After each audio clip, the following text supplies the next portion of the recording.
Twelfth class ये 4.3 का second question है आपका और बहुत ही इंपॉर्टेंट क्वेश्चन है एग्जाम पॉइंट ऑफ व्यू से और बहुत ही ज़्यादा आसान है, तो आपको बहुत ध्यान से समझना है क्वेश्चन।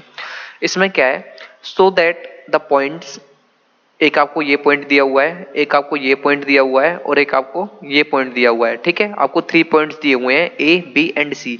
तो आपको शो करना है कि ये जो 3 पॉइंट्स हैं ये आपके कोलिनियर हैं। ठीक है, कोलिनियर का मतलब है ये आपके एक ही लाइन पे प्रेजेंट है, जैसे पॉइंट ए की लाइन के ऊपर ये तीनों की तीनों पॉइंट प्रेजेंट है। ठीक है, ये आपको ये प्रूव करना है। मतलब यहाँ पे ए होगा, यहाँ पे मान चलो बी होगा, यहाँ पे मान चलो सी होगा। ठीक है, ये चीज आपको प्रूव करनी है कि ये 3 पॉइंट्स आपके कोलिनियर हैं। तो कैसे प्रूव करते हैं हम कि 3 पॉइंट्स आर कोलिनियर? बहुत ही सिंपल है।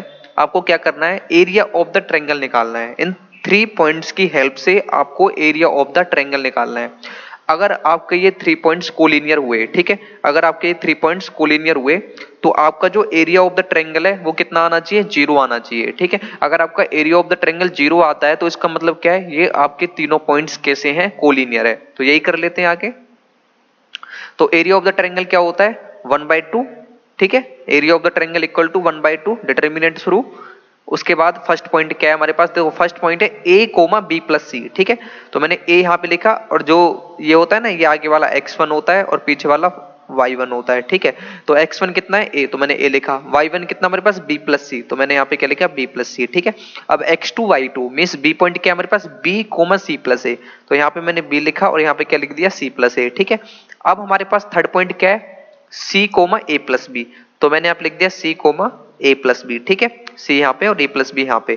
और जो लास्ट वाला कॉलम बचा हुआ है कॉलम 3, उसमें मैंने 1 1 1 फिल कर लिया। उससे क्या है, अब ये मेरी मैट्रिक्स 3/3 की बन गई और इसका मैं डिटर्मिनेंट जो है फाइंड आउट कर सकता हूँ। ठीक है, अब बहुत सारे तरीके हैं। एक तो डिटर्मिनेंट आप सीधा भी निकाल सकते हो, भाई आप चाहो तो बिल्कुल सीधा सीधा डिटर्मिनेंट निकाल सकते हो विदाउट कोई प्रॉपर्टी लगाए, बट मैं प्रॉपर्टी लगा के निकालना चाहता हूं। उससे क्या है, 2 जीरो बन जाती हैं तो बहुत आसान होता है डिटर्मिनेंट को सोल्व करना, इसलिए मैं 2 जीरो बनाना हमेशा प्रीफर करता हूं। ठीक है, अब 2 जीरो कैसे है, सिंपल, मेरे पास देखो ये 1 है, यहाँ पे 1 है, यहाँ पे 1 है, तो दो एक की प्रॉपर्टी में 2 जीरो बन जाएंगी। कैसे, R1 goes to R1 minus R2, means ये जो आपकी R1 है, R1 में से मैं R2 लेस करने वाला हूं, मीन्स 1 माइनस 1 जीरो बनेगा। और R2 goes to R2 minus R3, means R2 minus R3 करूंगा तो 1 माइनस 1 फिर से जीरो बन जाएगा। तो आपका एक तो ये जीरो बन जाएगा और एक ये जीरो बन जाएगा, तो लास्ट में यही बचेगा। इसके थ्रू में एक्सपेंड कर लेंगे। ठीक है, प्रॉपर्टी लगाते हैं R1 माइनस R2 वाली, पहली ये R1 goes to R2 R1 minus R2। ठीक है, तो देखो a में से b जाएगा, कितना बचेगा, a माइनस b। ठीक है, b प्लस c में से c प्लस a जाएगा, कितना बचेगा, c से c चला गया, b माइनस a बचेगा, b माइनस a आ गया। आप करके देख लो, b प्लस c में से होल के, देखो माइनस ब्रैकेट में c प्लस a आएगा, तो जब माइनस अंदर मल्टीप्लाई होगा तो माइनस c और माइनस a ऐसे होगा ना, तो c से c चला गया और कितना बचा, b माइनस a, तो मैंने b माइनस a लिख दिया। ठीक है, 1 में से 1 गया तो 0। ठीक है, अब R2 माइनस R3 कर लेते हैं, तो b में से c गया, कितना बचा, b minus c। c plus a में से a प्लस b जाएगा, कितना बचेगा, a से a चला गया और c माइनस b बचा। ठीक है, c माइनस b अब करके देख लेना, c plus a minus bracket शुरू a प्लस b ब्रैकेट बंद, तो फिर जब माइनस को ब्रैकेट के अंदर मल्टीप्लाई करोगे तो ये हो जाएगा c plus a minus b। ठीक है, a से a कैंसिल आउट हो जाएगा और आपका c माइनस b बचेगा। अब करके देख लेना, कॉपी पे आएगा। ठीक है, और 1 माइनस 1 कितना हो गया, 0।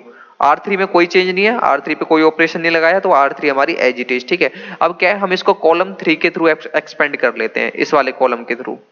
ठीक है, जब आप इस वाले कॉलम के थ्रू एक्सपेंड करोगे तो इसमें 2 जीरो बनी हुई है, बस आपको इस 1 के थ्रू एक्सपेंड करना है, तो 1 के हिसाब से ये लाइन चली जाएगी और ये लाइन भी कट हो जाएगी। ठीक है, अब यहाँ पे 1 है, देखो 1/2 पहले से चलता रहा है तो 1/2 लगा लिया, यहाँ पे लास्ट में 1 बचा हुआ है। जीरो को जनरली कंसीडर मत करना, क्योंकि जीरो को मैंने क्वेश्चन में कितनी बार, मतलब आप करके देखोगे, हमेशा बताया भी मैंने बहुत बार है कि जब हम जीरो से मल्टीप्लाई करते हैं तो वो जीरो बन जाता है, फिर उसको जीरो जब हम ऐड करते हैं तो उससे कोई इफेक्ट नहीं पड़ता, इसलिए मैं जीरो को जनरली कंसीडर नहीं करता।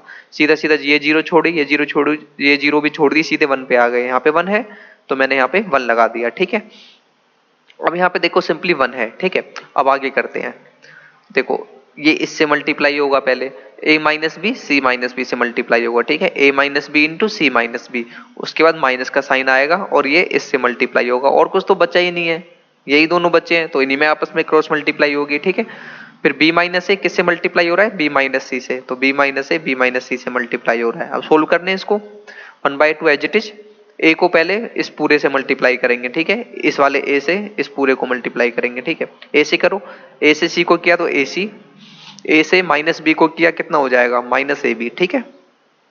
उसके बाद माइनस बी से अंदर मल्टीप्लाई करो, तो माइनस बी से अंदर मल्टीप्लाई करोगे तो माइनस बी से सी को करो कितना हो गया माइनस बी सी, और माइनस बी से जब माइनस बी को करोगे तो माइनस माइनस प्लस, और बी इंटू बी कितना हो गया बी स्क्वायर, ठीक है।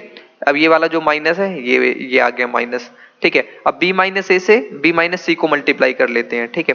बी से बी को करो कितना हो जाएगा बी स्क्वायर, बी से सी को करो कितना हो जाएगा माइनस बी सी, माइनस ए से बी को करो कितना हो जाएगा माइनस ए से जब आप बी को मल्टीप्लाई करोगे कितना हो जाएगा माइनस ए बी। अब माइनस ए से माइनस सी को मल्टीप्लाई करोगे तो माइनस माइनस प्लस, और ए से सी को करोगे कितना हो जाएगा ए सी, ठीक है। आगे बढ़ जाते हैं, 1/2 एज इट इज, यहाँ पे ए सी है तो यहाँ पे भी ए सी, देखो यहाँ पे माइनस ए बी है तो माइनस ए बी, यहाँ पे माइनस बी सी है तो यहाँ पे माइनस बी सी, यहाँ पे प्लस बी स्क्वायर है तो बी स्क्वायर, यहाँ पे माइनस को ना इस ब्रैकेट के अंदर मल्टीप्लाई कर रहा हूँ, ठीक है।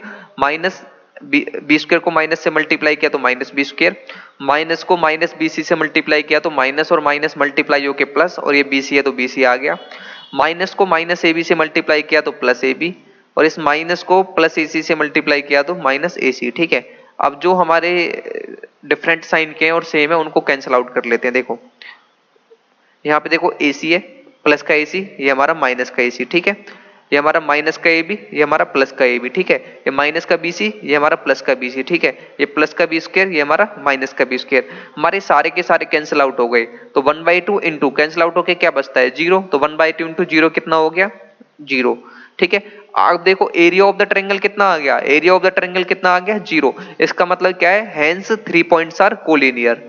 तो कंसेप्ट बहुत सिंपल है, क्वेश्चन बहुत इंपॉर्टेंट है। आपको क्या करना है, सिंपली अगर आपको जब भी किसी भी क्वेश्चन में दिखाना हो कि 3 पॉइंट्स आर कोलिनियर, सिंपली उन 3 पॉइंट्स की हेल्प से आपको एरिया ऑफ द ट्रायंगल निकालना है, और एरिया ऑफ द ट्रायंगल 0 आता है तो पॉइंट्स आपके कोलिनियर हैं। अगर आपका एरिया ऑफ द ट्रायंगल 0 नहीं आ रहा है तो आपके पॉइंट्स कोलिनियर नहीं है। लेकिन यहाँ पे क्या बोला है, सो दैट का मतलब है कि ये आपको उसने बोला है कि ये पॉइंट्स कोलिनियर हैं, लेकिन आपको शो करके दिखाना है कि ये पॉइंट्स क्यों कोलिनियर हैं, ठीक है। और कई बोलेगा वेरीफाई का मतलब क्या होता है कि आपको बताना है कि कोलिनियर हैं या नहीं है, आप चेक करके बताओगे। सो दैट में मतलब होता है कि प्रूव करना है कि ये 3 पॉइंट्स आपके कोलिनियर हैं। तो सो दैट वाले केस में हमेशा एरिया ऑफ द ट्रायंगल कितना आने वाला है, हमेशा 0 ही आएगा, ठीक है।